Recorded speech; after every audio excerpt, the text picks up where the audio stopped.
Interview দিতে এসে বসের সাথে ফাইজলামি করছেন। এখন যদি আপনার চাকরি না দিই? না না প্লিজ, এটা করবেন না। এই চাকরিটা আমার ভীষণ প্রয়োজন। এই চাকরিটা না পেলে বউ বাচ্চা নিয়ে না খেয়ে মরতে হবে। আচ্ছা, কয়টা বাচ্চা আপনার? 9টা। 9টা বাচ্চা? 2 বছরে আপনি 9টা বাচ্চা নিয়ে ফেলেছেন।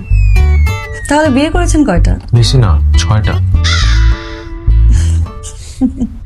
আপনি তো দেখছি অনুমোদনের বাইরে 2টা এক্সট্রা বিয়ে করে ফেলেছেন। এতগুলো বউকে সময় দেন কি করে? এই তো সপ্তাহে 6 দিনে 6টা বউকে সময় দিই, আর বাকি একদিন গার্লফ্রেন্ডের জন্য বরাদ্দ। অনেকদিন পর। কেমন আছেন?